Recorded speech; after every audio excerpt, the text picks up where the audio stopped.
boa noite. Esse projeto foi pensado para que nós construíssemos juntos um espaço onde as histórias, as vivências e os saberes sejam compartilhados. Conduzido por duas vozes que vêm de tempos diferentes. A Camila, psicóloga, 30 anos, atravessando os desafios e encaminhamentos de quem vive uma geração cheia de perguntas e também de possibilidades. E o Marco Aurélio Alves, psicólogo, ativista cultural, com uma trajetória imensa e marcada pela paixão pelos projetos e pela inquietação que ele tem e pela dedicação em todas as iniciativas que ele se dedica. E para completar a equipe chega o Thiago Couto, no audiovisual. Um grande profissional e artista que se divide entre Porto Alegre e a Serra Gaúcha, mostrando a força da imagem na composição desse projeto. Seja bem-vindo, Thiago. E o Narrativas é esse espaço de encontro de vozes que busca instigar, promover e inspirar, sem nenhuma pretensão de trazer para cá nenhum tipo de respostas pré-definidas, muito pelo contrário, mas sim muito acolhimento, muita escuta e curiosidade. Em cada encontro, nós vamos ter um convidado especial para trazer uma perspectiva única a partir da sua experiência de vida, da sua profissão e da sua caminhada pelo mundo. Então a gente vai abordar aqui os mais diversos temas, seja a terceira idade, a adolescência, que a gente teve na semana passada, inclusive, pets com o Vitor hoje, saúde mental, estilo de vida, alimentação, porque a vida em si é múltipla. Então a gente não tem como viver e experienciar, cuidar ou envelhecer de uma única forma. O bonito é que quando a gente se senta juntos, nós percebemos que as nossas perguntas são muito parecidas. Afinal, nós estamos vivendo, de alguma forma, o desafio de ser gente num mundo que está em constante transformação. Então a gente espera que hoje a gente consiga fazer com que vocês saiam daqui um pouquinho mais tocados, acolhidos e instigados também. No decorrer do projeto, que será realizado sempre aqui no Sidica, de forma presencial nas quartas-feiras, às 19h30, e nas segundas-feiras, no mesmo horário, se reproduz, então, no YouTube, numa página criada exatamente Narrativas. E aqui a gente tem também a parte, um projeto extra que vai ser conduzido por uma assistente social, que é a Sheila Cortinaz, né? A Shirley. Parecida com Shirley.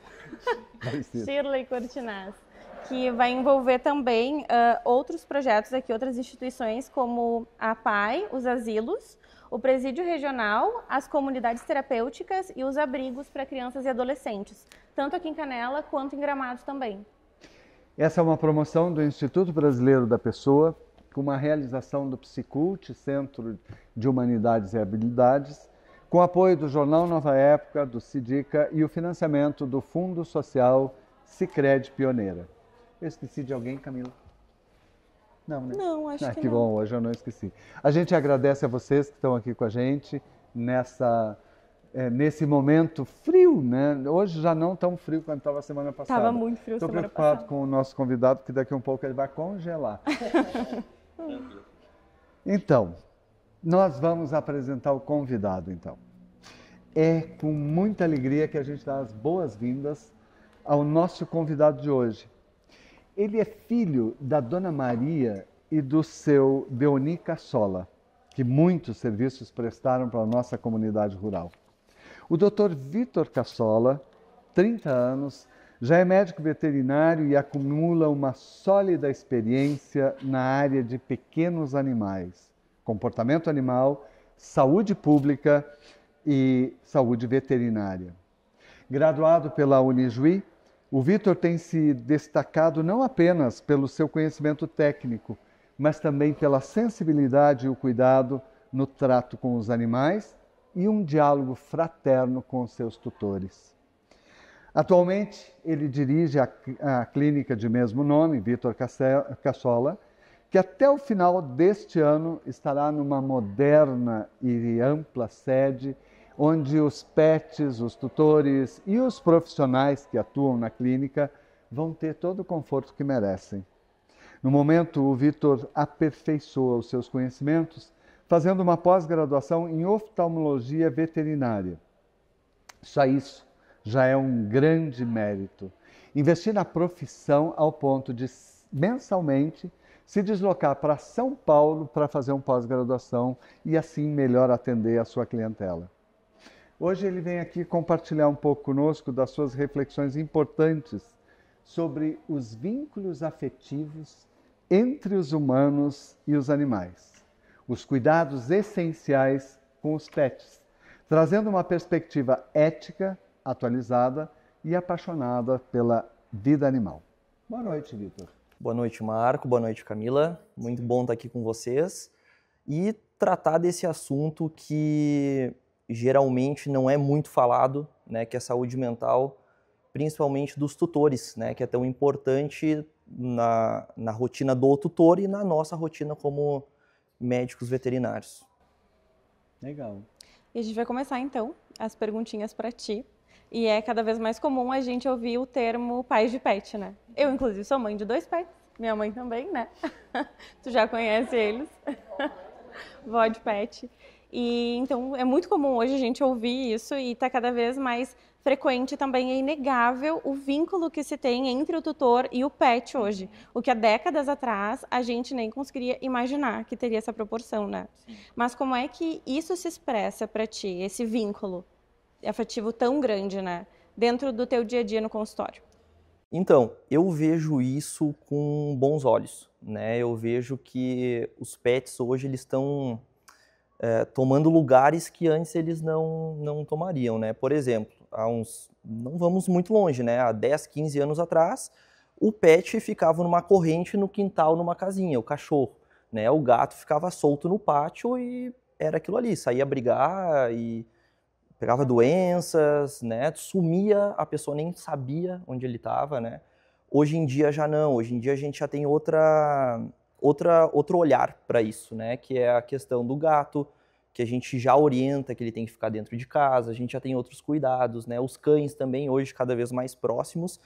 Então, eu acho que isso, se trabalhado da forma correta, a gente só tem a ganhar, né? Eles são companhias, muitos casos de pet terapia também, que é muito importante, né?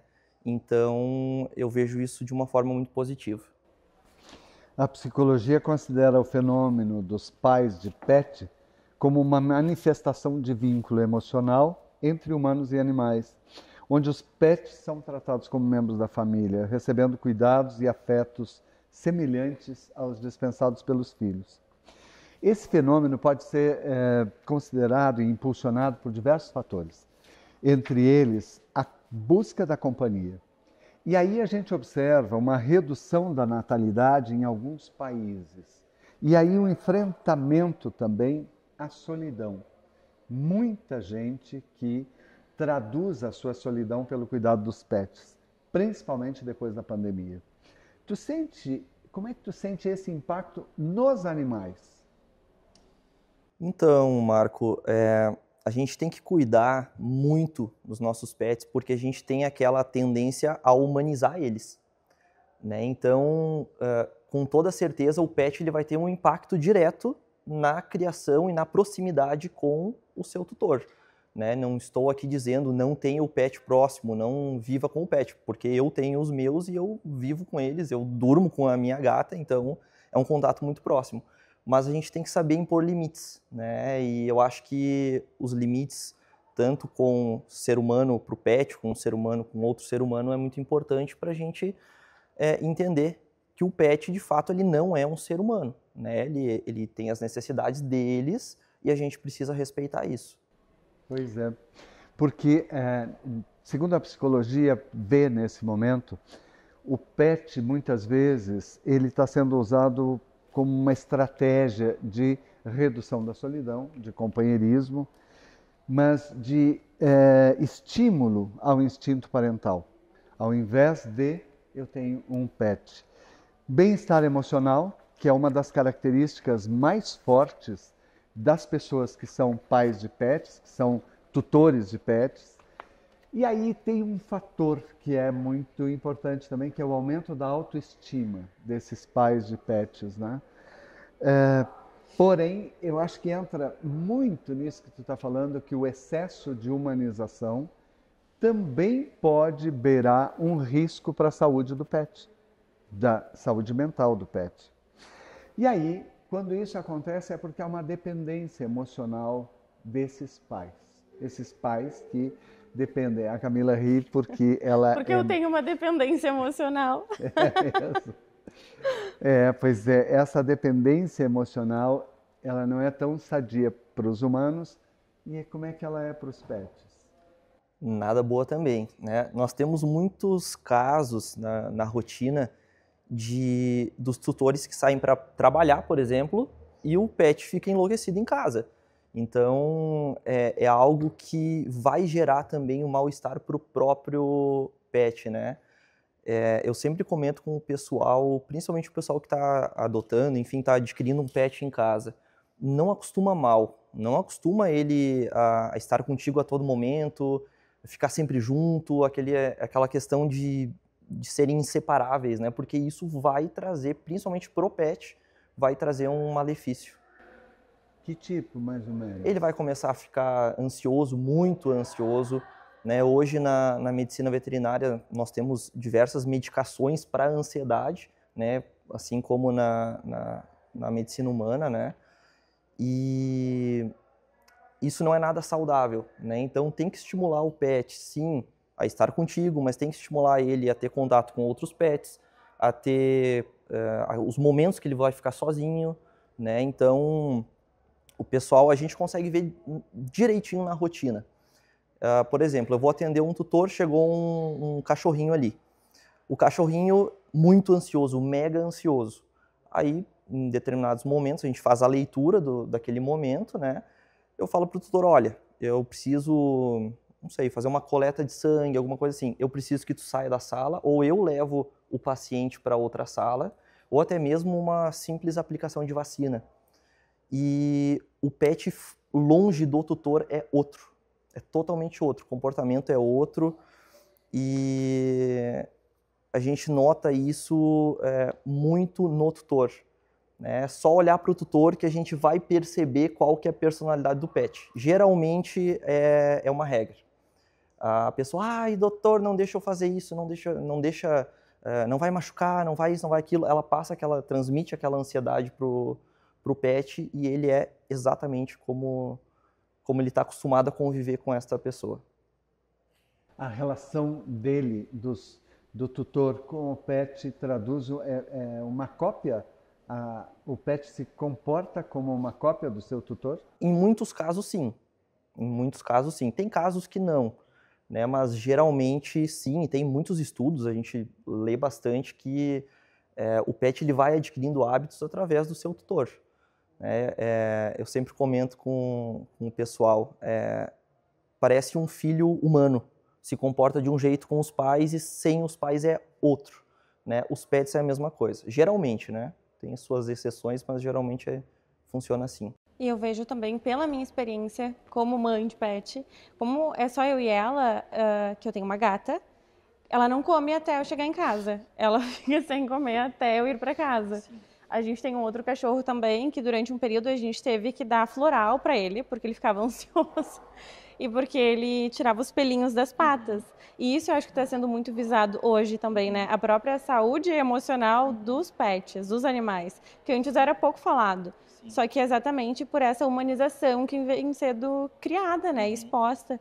E eu acho que também parte muito da avaliação que a gente tem que fazer do que eu estou projetando no animal, né? Será que é uma questão minha ali que eu estou suprindo com ele? Ou eu estou só dando o suporte ali que ele realmente precisa como um animal? Uhum. Pelo que eu percebo na rotina, e a gente acaba atendendo o pet, mas a gente tem que atender também o tutor, né? Porque sem o tutor a gente não vai conseguir aquele tratamento, né? Então, eu noto na rotina que o tutor projeta no pet aquilo que ele tem necessidade, né? Aquilo que está faltando nele. Né, e não necessariamente o bem-estar do pet em si. né? Eu vou dar um exemplo para vocês.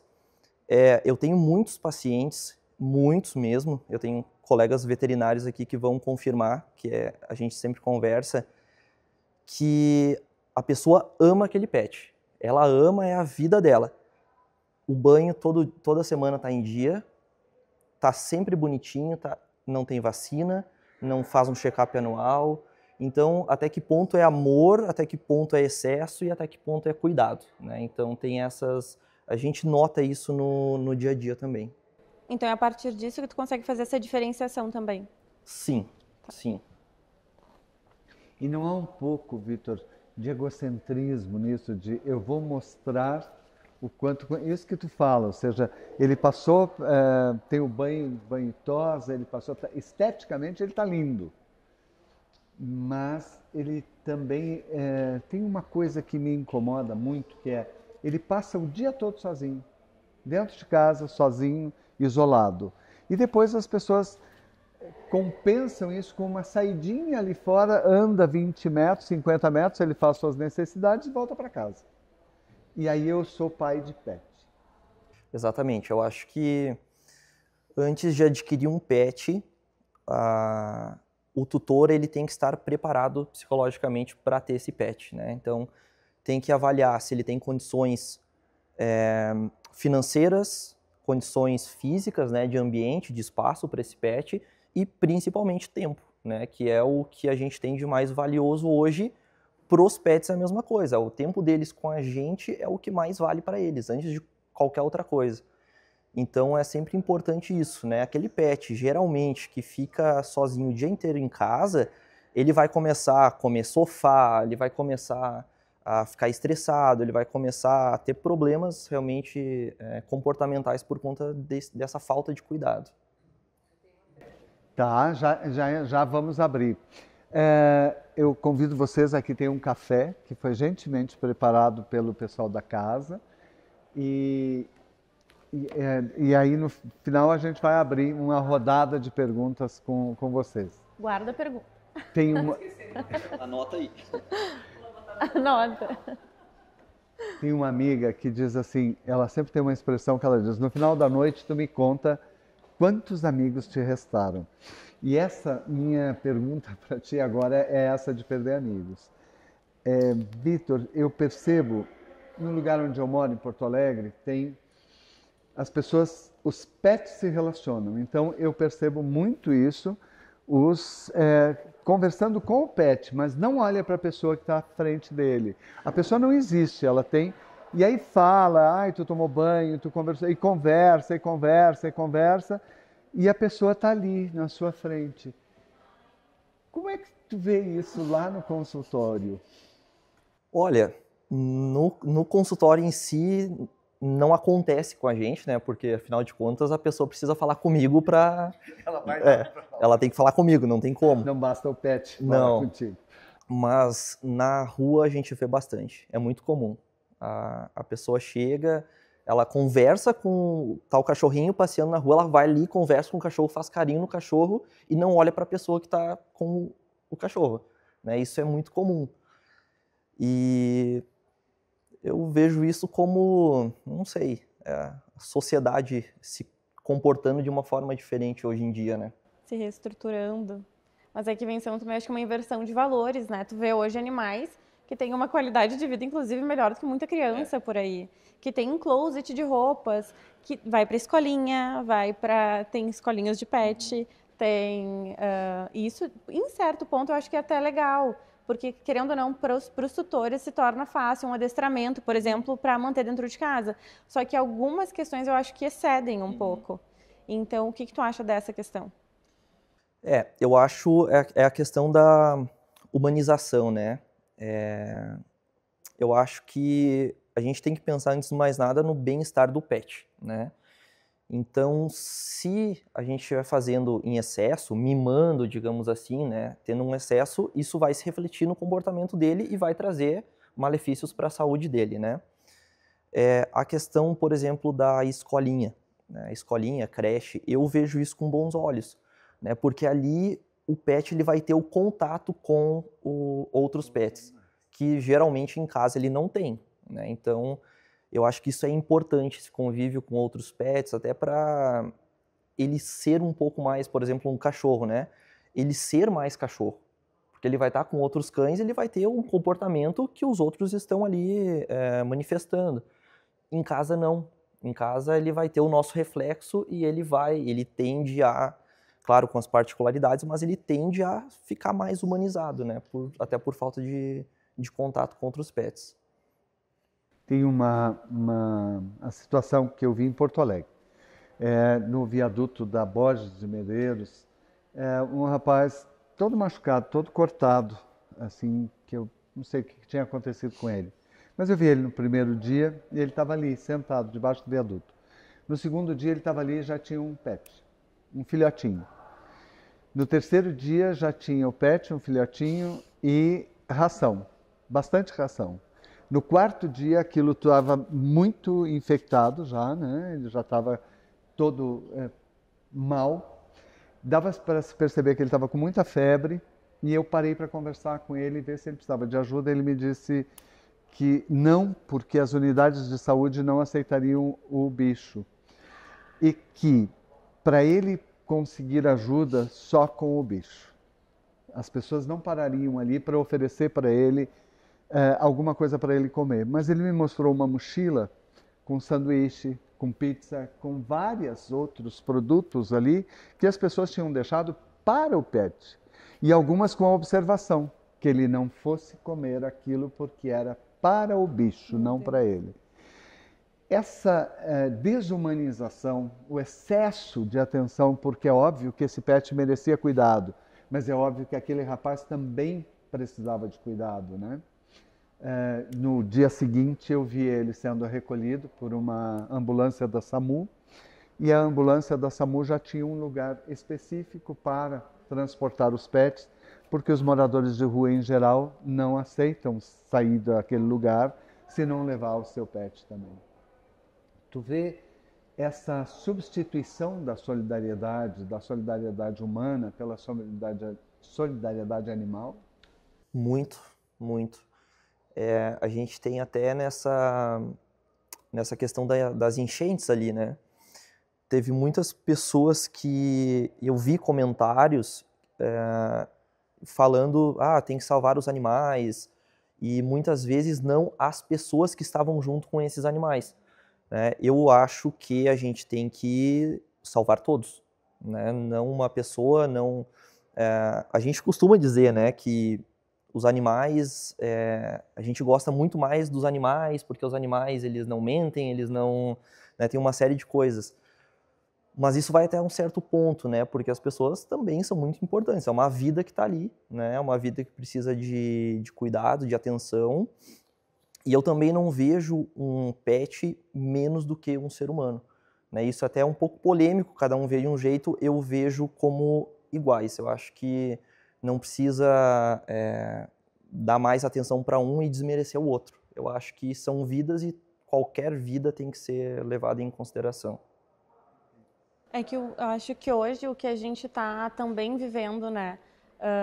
Porque o pet é um suporte emocional, tem sido um suporte emocional. Ele está ocupando um espaço ali dentro da vida dos tutores como uma suficiência de algo que falta. E por relações que a gente vem observando hoje, principalmente também no consultório, das experiências que tu teve também e que tu comentou comigo, parece que hoje acaba sendo muito mais cômodo e muito mais seguro, né? Pra gente ter um pet ali que vai te suprir todas as tuas carências, sem que tu precise de fato encarar e avaliar o que tu precisa olhar em ti de fato, né? Do que tu colocar isso em prática, tu substitui, né? Tu supre com o animal. E isso tu percebe também no consultório. Muito. Essa questão emocional dos próprios tutores. Muito. Hoje, cada vez mais, as pessoas estão deixando de ter filhos, por exemplo, para terem pets. Né, isso, eles têm ocupado esse espaço, né, e também tem pessoas que deixam de se relacionar com outras pessoas e tem o pet, e o pet é a vida daquela pessoa, né. Obviamente, eu não vejo isso como algo saudável para a pessoa e muito menos para o pet, né, porque a pessoa acaba colocando o pet num lugar que vai acabar dando algum problema, um conflito durante a vida, né? Então eu acho que não é saudável para nenhuma das partes. É uma substituição, né? É uma substituição. Da vida afetiva, da vida amorosa, o pet na cama, né? Eu vou perder todos os amigos aqui hoje, todos, os que estão presentes e os que vão assistir depois, todos, né? O Vitor vai dizer, nunca mais eu falo contigo depois disso. Mas a Camila mencionou ali uma experiência, eu atendi casualmente essa semana, em outra cidade, o caso de uma moça que não foi ao funeral da mãe porque o pet estava adoecido. Então, e aí ela, em função disso, ela acabou sendo internada, né? Porque já estava muito grave aquele distanciamento emocional dos humanos. E quando ela foi internada, ela negociou muito comigo, assim, que ela precisava só dar uma saída da clínica onde ela está internada para ela ver como é que estão os seus 2 cachorros. E aí que ela veria e ela voltaria tranquilamente se ela pudesse trazê-los junto com ela. Mas se ela não pudesse trazer, não tinha o menor sentido ela permanecer ali. Depois, conversando com um familiar, ele me disse, isso vem de muito tempo. Então ela trocou inicialmente o companheiro, porque o companheiro chamou a atenção de um dos pets. Depois a mãe adoeceu e ela não tinha tempo para ir visitar e terminou com esse limite, né, que excedeu todos os limites de não ir ao funeral da mãe em função disso. É um adoecimento que foi um adoecimento emocional e o pet não tem nada a ver com isso. Os 2 cachorros que ela tem não tem absolutamente nada. Ela apenas canalizou a sua capacidade afetiva, a sua capacidade amorosa naqueles 2 seres que estão ali e que podiam ter todo o afeto, todo o carinho, né? E que podiam merecer toda essa atenção, porém ela não conseguiu mensurar isto, né? Quando tu percebe que existe esse excesso por parte dos pais de pet, como é que o profissional, tu tá ali para cuidar dele, do pet, não do pai ou da mãe, como é que faz? É difícil, né? O que a gente pode fazer na clínica é colocar limites, né? Mas, obviamente, a gente não tem como, e nem a nossa função, tratar o tutor, né? A gente não tem conhecimento para isso. Mas a gente tenta colocar alguns limites, né? Por exemplo, muitos casos de cirurgia, por exemplo. A pessoa vai lá na clínica, o pessoal da clínica está aí para confirmar, aconteceu esses dias, e a pessoa não quer ir embora. Ela não quer ir embora de jeito nenhum. Não, vou ficar aqui durante a cirurgia, não sei o quê. A gente chega e a gente fala, olha, ela só vai ser liberada depois das 5:30 da tarde. Não adianta ficar aqui. E eu sou uma pessoa que eu acredito muito em energia. E eu acho que aquela pessoa coloca muita energia pesada no ambiente. E eu tenho por experiência, e quando eu vejo que nada mais funciona, eu tenho que falar para a pessoa, olha, vai embora, assim que terminar a cirurgia eu vou te avisar, a gente manda um vídeo para ti, né, dela acordando, mas essa energia aqui geralmente não dá boa coisa. Aí a pessoa, não, tá bom. Vai tomar um café, não tem o que fazer, vai tomar um café, vai passear, né, não vai mudar nada estar aqui dentro da clínica, né, pelo contrário.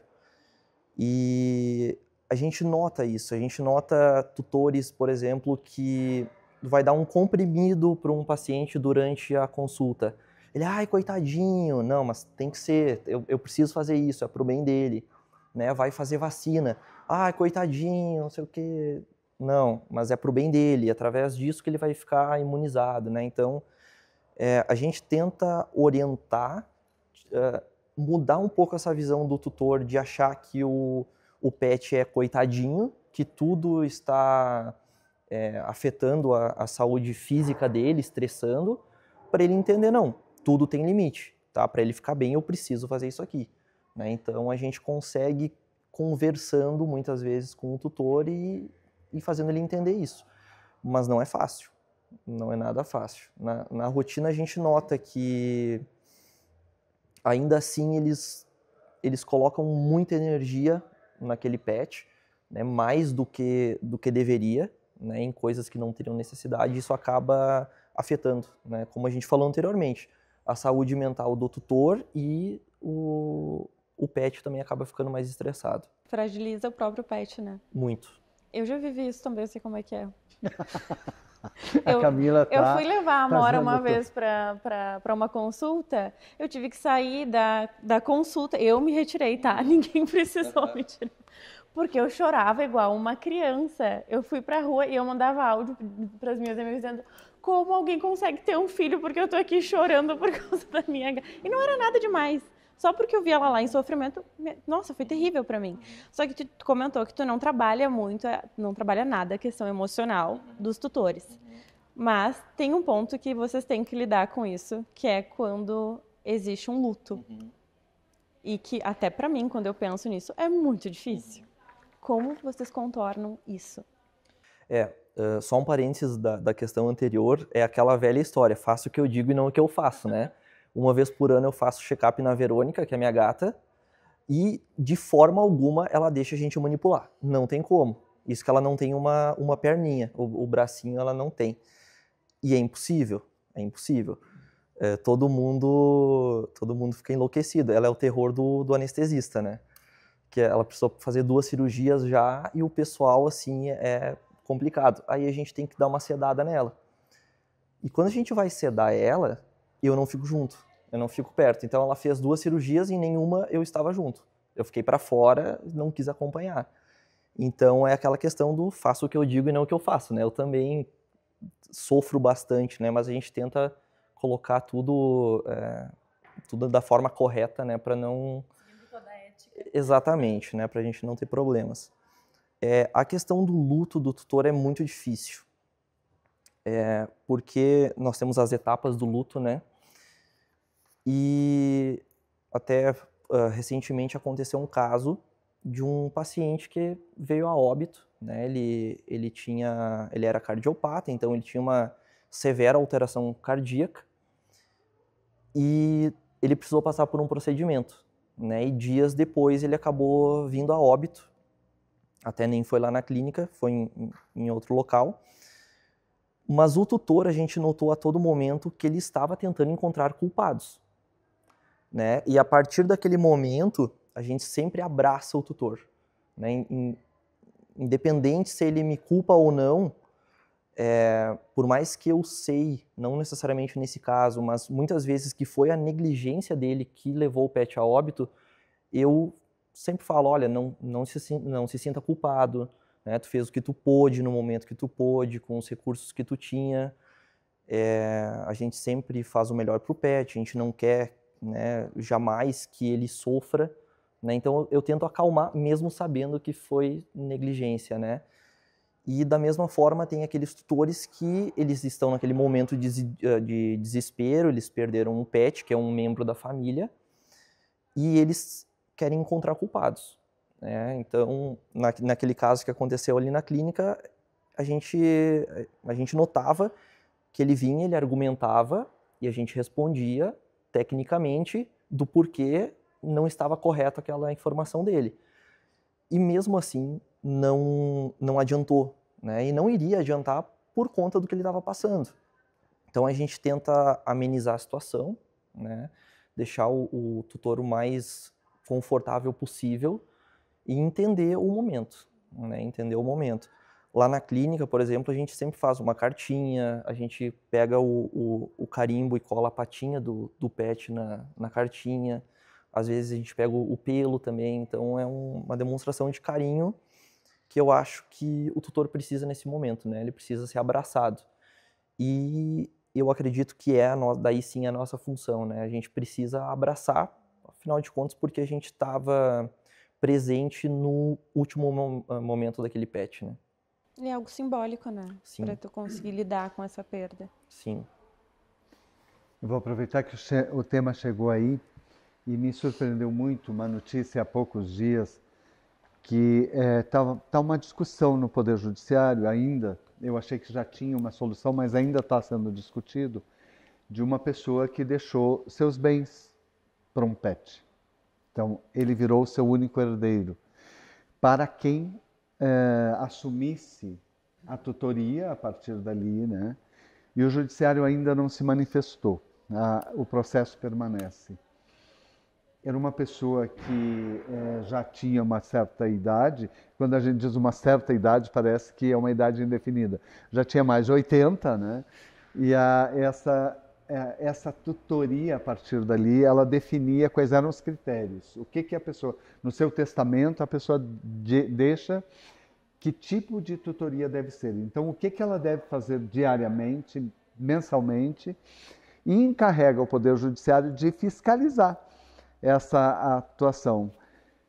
É muito surpreendente porque é uma forma de solucionar a perda que ela vai ter. Né? Na verdade, ela encontrou uma forma de não sofrer quando ela deixar de conviver, porque para esse bicho, provavelmente, ele vai ter uma outra vida, ele vai começar uma outra vida, mas o seu temor era esse. E eram muitos bens.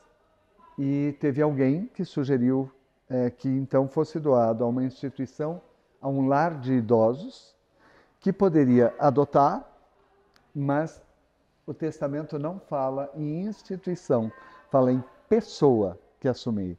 Então colocou o judiciário numa situação bem complicada.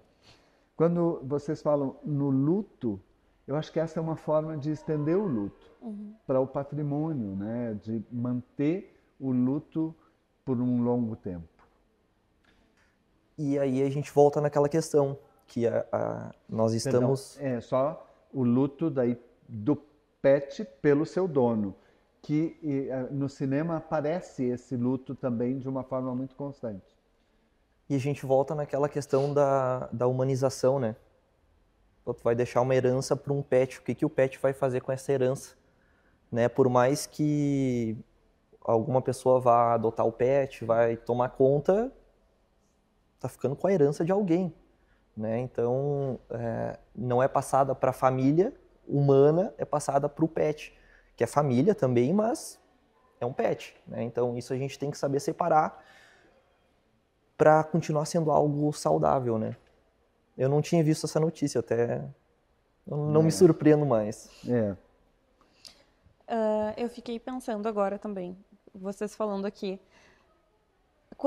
Minha reflexão, sou leiga em veterinária, não entendo, mas eu lembro quando eu era pequena também, tinham pouquíssimos veterinários na cidade. Era eu acho, que a gente tinha aqui. E agora cada vez mais vem se ampliando também dentro da veterinária, outras especializações, outros cursos, enfim. E a demanda de vocês está cada vez maior por consequência disso, né? Desses cuidados que vêm sendo solicitados aos pets. Então isso também tem um impacto muito grande dentro da tua carreira, da tua profissão. Como é que tu percebe isso? Essa alavancada que tem sido dada?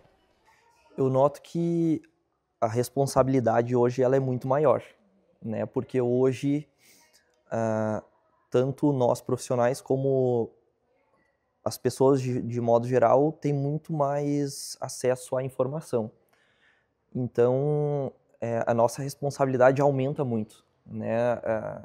Nós temos que dominar a técnica para conseguir fazer um bom trabalho. Porque senão também, além de não ajudar o paciente, vai chegar o tutor lá, eu vi no Google que tem isso.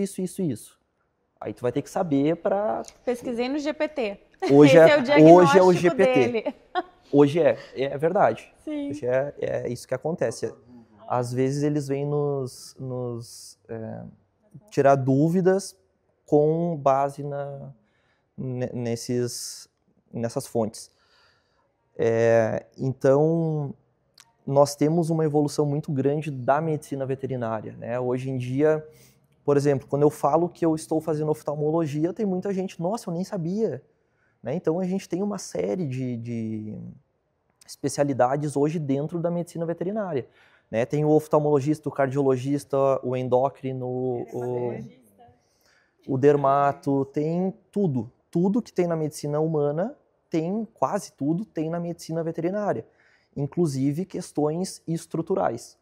né? A única questão que eu acho ainda que nós estamos patinando bastante é na questão de estrutura, né? Porque muitas pessoas têm o pet como um filho, mas ainda assim não valorizam o médico veterinário como um médico, né? Então, isso a gente ainda tem dificuldade, né? Não são todos, obviamente, a gente tem muito mais consciência hoje em dia, mas a gente ainda luta bastante com isso. Tenho lá em Porto Alegre, eu divido consultório com 2 colegas, e a minha colega ficou muito chocada quando foi procurada para ter um paciente pet. É que esse cachorro estava com muitos problemas emocionais, então chamaram ela para atender. E ela disse que não. E ela me mostrou o textão, aquele famoso textão que ela recebeu por WhatsApp, de xingamento, de falta de profissionalismo. E ela foi denunciada no Conselho Regional de Psicologia, por isso que o Conselho não se manifestou, não disse uma palavra sobre isso, né? Mas eu fiquei impactado, e agora tu fala numa coisa, que é a falta de respeito com o profissional veterinário, às vezes, né? Da falta de consideração, e ao mesmo tempo tu busca um profissional humano para dar conta do pet. Para dar conta do pet. E aí eu fiquei imaginando agora, Camila, tu receberia? Não. Não. Como ficaria a minha ética dentro disso? Jamais. Tu receberia? Não, claro que não. Não, eu acho que não me procurariam. Eu acho que não. Acho que não. Né? Vai que... Tu tinha uma pergunta, o Thiago vai me bater agora, né? Porque o Thiago vai dizer com que microfone ela vai fazer essa pergunta. Fala. Legal. Vocês estavam falando, né, sobre deixar o pet muito tempo em casa. Nós temos uma loja, é exatamente o contrário. Eles vão trabalhar conosco. Então eles passam o dia inteirinho com a gente. E às vezes quando a gente precisa deixar um domingo, umas horinhas, é bem isso. A gente fica mais nervoso, ansioso com o que eles vão fazer em casa do que talvez eles em casa mesmo, né? E aí eu queria saber, assim, alguma dica que eu posso fazer, principalmente com a Estela, né? Que o Bud, ele é ceguinho, então para ele é mais tranquilo e também fica mais ceguinho. Mas a Estela, ela realmente detona tudo. Ou ela faz xixi no tapete, ou ela faz xixi em cima da cama, cocô em cima da cama. Eles ficam assim, estressados. Eu posso fazer algo, eu pensei já em instalar uma câmera para ficar falando, ou talvez seria pior isso. Que dica tu dá? Então, a gente tem que avaliar sempre essas questões comportamentais, cada caso é um caso, né? Então a gente tem que entender a rotina deles e entender o que eles fazem, o ambiente que eles estão, para ver o que a gente consegue adaptar na rotina deles. Nós temos algumas questões, principalmente do enriquecimento ambiental, né, que a gente indica bastante, ou seja, se ocupar com alguma coisa, né, que nem o ser humano, por exemplo. O ser humano está num ambiente que ele não tem nada para fazer, né, então ele vai ficar estressado, vai ficar ansioso, né, então a gente sempre recomenda, primeiro, enriquecimento ambiental, né, segundo, a gente tem que de certa forma ver um jeito para ela ficar bem, se sentir confortável. Enriquecimento ambiental não deu, né? Daqui a pouco, ela já tem outro pet junto. Se ela não tivesse, eu indicaria, né? Muitas vezes é uma boa opção também a companhia um do outro, né? Nós temos florais também, nós temos feromônios hoje em dia que auxiliam muito, né? Que eles trazem esse bem-estar para eles, né? Então a gente teria que estudar a rotina deles para a gente conseguir encontrar a melhor forma e ver o que está dando resultado. Na verdade, a gente agora, vai sair no domingo, a gente vai trabalhar, a gente abre a loja, fica um tempo lá, deixa eles na loja, que eles estão adorando, e aí a gente vai aqui no domingo, pronto. Chega no final do dia, deixa eles trabalhando. Ótimos, está tudo certinho, a Estela está na cama perfeita, no chão, tá tudo certo. Então a gente já está falando, né? Estamos fazendo isso, mas em casa a gente sempre tem problema. Ela sempre faz alguma coisa. Por quê? Porque ela está sempre na loja. Então aquele ambiente é um ambiente seguro para ela, né? Sem aquele ambiente, ela estando fora, por mais que seja a casa de vocês, ela não se sente em casa, né? Isso gera ansiedade para ela, né? Essa questão da separação de vocês também, né? Então, a gente tem que avaliar muito bem isso, né? Mas é uma boa opção. Continuar deixando ela na loja. Eles já viraram os nossos alpinlinks. O pessoal chega lá e é assim, fala primeiro com os cachorros, depois, eu tô precisando de tal peça, mas primeiro é eles e depois é nós. Mas a gente já se acostumou. E tem a questão da creche também, que é interessante em muitos casos, né? Porque eles vão ter contatos com outros cães, né? É outro ambiente também, então isso pode ajudar também. Uma vez a gente deixou até o Bud e aí a menina da creche falou, nossa, foi o nosso melhor aluno. Quando eu peguei o Bud, ele tava assim, ó, com uma cara de tédio. Gente, ele ficou mal comigo. Ficou emburrado. Ele ficou seguindo ela todo o tempo. Tá explicado, ele só queria ficar porque ele é muito individualista, né? Ele é o centro das atenções. Tu privou ele de ser um animal. E agora quando ele fica ceguinho, aí a gente, tenta deixar ele o mais confortável possível. É que bom que você está fazendo. Estava faltando aqui na cidade. Camila. Eu acho que seriam isso, as minhas perguntas. Perdão, te cortei. Não, mas eu acho que é importante também a gente frisar quanto é positivo, né? A gente ter esse contato, esse vínculo, porque já existem zilhões de estudos que a gente também conhece, do quanto isso agrega, principalmente para pessoas sozinhas, para idosos. Eu vejo também pela minha mãe. A minha mãe não sairia de casa se não fosse a necessidade. A tua mãe de idosa. Não chamei. Ela nem parece, tá? Ela não tá parece. Maravilhosa. É, por isso que eu... Eu acho que a Camila fez isso para dizer, viu que uma pessoa idosa pode estar super bem. Maravilhosa. Foi para elogiar depois. Foi para elogiar. Não, mas é mais em relação a pessoas sozinhas, assim, que às vezes tu tem ali... sozinhas. Tu tem ali uma companhia e, por exemplo, até já a gente percebe que como a minha mãe, por exemplo, usando ela aqui, ela sai de casa porque o cachorro só faz xixi e cocô na rua. Então, ela se obriga a sair de casa para passear com o cachorro. E em outros casos também, isso faz com que a pessoa crie vínculos, com que saia, tenha uma qualidade de vida, de fato. A socialização agrega muito nisso. Sem contar em toda a parte fisiológica ali, né? Que envolve também a questão de terapias também com os animais, seja em tratamentos, até inclusive em hospitais, né? Isso também já tem agregado. Vitor, tem uma pergunta de utilidade pública para te fazer. Muita gente quer fazer castração e a prefeitura, eu acho que oferece esse serviço e vocês prestam esse serviço lá? Sim, nós temos algumas clínicas conveniadas, tá? Tem através da Secretaria de Saúde em Canela. Vai mudar a secretaria no próximo contrato, tá? Mas por enquanto ainda segue sendo lá. Então tem que chegar lá, tem que preencher a ficha e eles encaminham para as clínicas conveniadas. Através das fichas a gente chama o pessoal para fazer a castração. Muito importante, né? Muita gente usa esse serviço sem ter a necessidade, né? Então está tirando o lugar de outra pessoa que realmente precisaria desse serviço. Então sem necessidade econômica. Econômica. Então é bom ter consciência disso, né? Mas é algo que tem ajudado bastante a saúde pública na região, né? Nós tínhamos aí, sei lá, 10 anos atrás, quando eu comecei a estagiar, 10, 15 anos, a gente tinha muitos cães de rua, muitos. Hoje em dia já diminuiu bastante, né? E isso se deve ao trabalho do médico veterinário e a parceria que a gente tem com os convênios também. E, claro, a conscientização das pessoas, né? Tem muito pessoal de ONG que trabalha também, que recolhe e consegue a adoção desses cães, dos gatos também. Então, eu acho que nesse sentido a gente está caminhando para a gente está seguindo um bom caminho. E a gente falou assim da clínica, né? Mas não disse que serviços vocês oferecem lá na clínica, né? Então, eu particularmente eu atendo cães e gatos. A gente tem um colega que atende silvestres também, né? Então a gente faz consultas, vacinação, cirurgia geral, cirurgia ortopédica, exames, ecografia, ultrassom.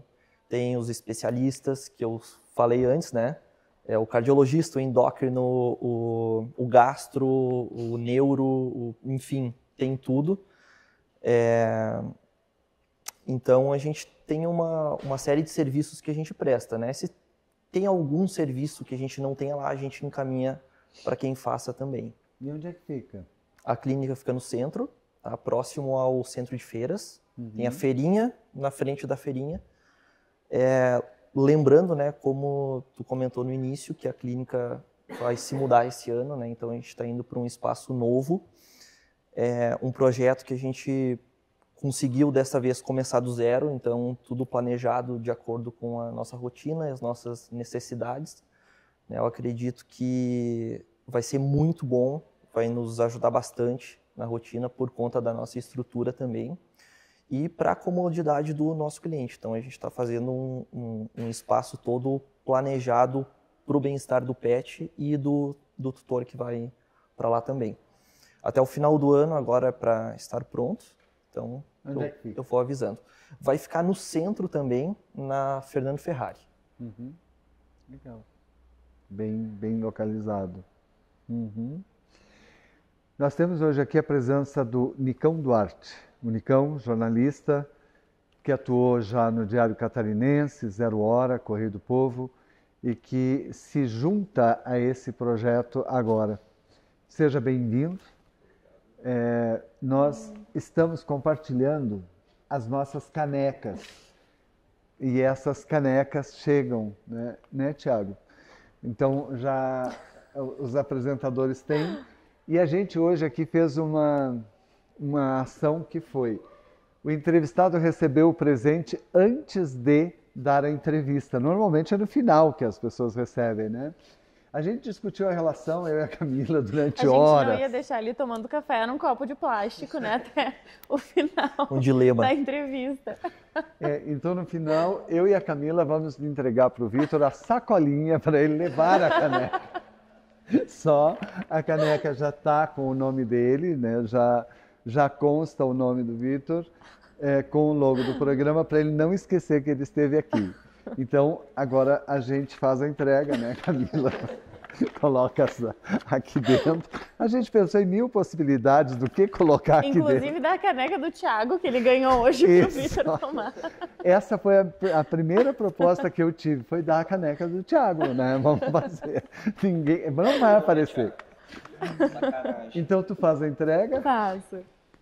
Vitor, muito obrigada pela presença. Eu que agradeço. Aproveita a caneca. Obrigado. Valeu. Obrigado a vocês pela presença. Foi um prazer ter aqui a equipe da clínica. Muito obrigado, Thiago, pelo trabalho, pela repercussão que já teve o nosso programa da semana passada. E a gente convida vocês para que quarta-feira que vem, às 7h30, estejam aqui conosco para ouvir a Simone Dinibier, psicóloga lá de Gramado, filha do ex-prefeito Nelson Dinibier. A Simone é uma profissional de muita qualidade, de alto nível, e nós vamos conversar sobre as crenças limitantes. Hoje, quando a gente estava falando aqui, eu pensei, olha, uma crença limitante, outra, né? Então, o assunto provavelmente vai voltar a semana que vem. Muito obrigado, Nicão, muito obrigado a todos vocês que estão conosco nessa noite, em especial a mãe da entrevistadora que aqui está. Foi chamada de idosa, inclusive. Isso acerta tá aqui com ela acompanhando, agora. vê, né? Porque uma mãe idosa sempre pressupõe um filho idoso também. Né? Muito obrigado, boa noite e até semana que vem.